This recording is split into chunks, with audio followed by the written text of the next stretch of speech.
Hi, George. Thanks Hi, again Mike. for having me over. You're welcome. I'm really excited about getting your home on the market. More importantly, getting it sold. Do you mind if I just take a quick look around your home? No problem, go right ahead. Thank you. Is that okay if I meet you at the kitchen table when I'm done? Oh, no problem. Thanks. So George, thank you for letting me tour around your home. You've done a lot of great things to it. You're welcome. Thank you. Now, George, I wrote down 3 real important questions for you, okay? Okay. Now, number 1, do you absolutely have to sell your home? I do. I have no question in my mind, Mike. You Definitely do. I have to sell. Fantastic. I'm in the right place. Now, number 2, will you price your home to sell, or did you want to leave it on the market for a very long period of time? No way. I mean, I cannot afford to do that. Okay, terrific. Now, number 3, do you want me to handle the sale for you? It's a good possibility, Mike, but at this point I don't want to make a commitment, but because you are coming, highly recommended. Mm-hmm. So you want to hear what I have to say? Exactly. Okay, fantastic. Now, George, at the end of my presentation tonight, one of 3 things will happen, okay? Okay. Now, the first one is you'll have the opportunity to list your home with me, okay? Or you'll decide not to list your home with me. Okay. Or number 3, I'll decide not to take your listing. And just so you know, any one of those 3 outcomes is perfectly fine, okay? I'm curious, Mike. Why would you then take my listing? I thought that you came for that. Oh, you know, that's a fantastic question, George. Now, sometimes the market may not meet your expectations, or if we can't agree on terms and conditions, I don't want to just take your listing just for the sake of taking another listing, okay? All right. All right. George, can we just quickly take a moment and review the questions I asked you over the phone? Sure. Okay, so you said you were moving to San Diego, right? That's correct. And you were moving because of a job transfer? Yes. That's great, and congratulations. Thank you.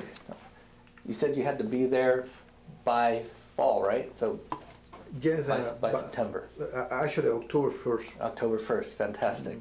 And you said you'd like to price your home at $475,000? 475, that's correct. Okay, terrific. And you said you only owe $250,000, is that right? Yes, 250. Great job. Now, you weren't planning on selling the home yourself, were you? In the beginning, I thought about it, but later on, I realized that I don't have time. So you don't have time. And I don't have the experience of You're going to leave it selling. up to the professionals, right? Absolutely. All right, smart choice. And did you want to, or you did want your money out to take with you to San Diego, right? Definitely, because I have to buy a new house, and probably going to be more expensive. Mhm. I need all the money. Okay, excellent. Now, George, there are only 2 issues we have to look at tonight. Number 1 is your motivation to sell this home, and number 2 is the price we set on your home. Now, it's important that you understand that these are the only 2 items that affect the sale of real estate in today's market, okay? Okay. Great. Now, George, I prepared what we call a comparative market analysis, and there are 2 parts to this research. The first part we jokingly call fantasy land. That's where homeowners list homes for. Most of the time, they don't sell. The second part is reality. That's what professional real estate agents like myself list and actually get homes sold for. Okay? Now, you have an important decision tonight. You have to decide where you're going to spend your time. Okay? All right. Now, George, the purpose of the comparative market analysis is to determine the value of your home in the eyes of a buyer. And do you know how buyers determine value? I have no idea. You know, George, buyers actually determine value by comparison shopping. You know, they Okay. look at the price of your home based on its features and benefits, Okay. okay? And they compare it with the features and benefits of similar homes that have recently sold or that are currently on the market. Does that make sense? Yes, that makes sense. Okay, and can I just give you a real quick, just economics 101 example? Sure. Okay, now let's say you're gonna purchase a new car. I saw your Beamer out front, Yes. say you go to the first dealership, they have a Beamer, just like yours, for $75,000. Okay. Okay, now you go to a second dealership, they have the same car for $75,000 also, but this one has fancy rims, and a upgraded accessory package, okay? Yes. Now, which one is more valuable? The one with fancy rims and accessory package. Right, exactly. And why is that?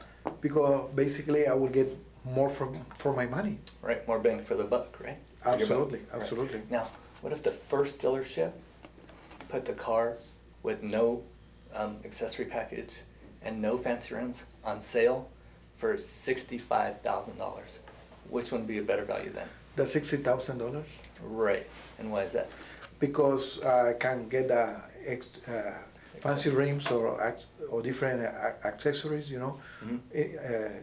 someplace else, and Right. more likely I will be saving money. Right, or do whatever you want with the extra Exactly. cash, right? That's true. Right, exactly. So George, you can see that if you want to increase value, A, you either lower the price, or B, you have more features and benefits for the same price. Does that make sense? That makes sense. Good. So unless you're planning to add more features and benefits to your home, are you? No, I think I don't have time to do that. Right. Then price is the only issue. And can I show you what I mean? Sure.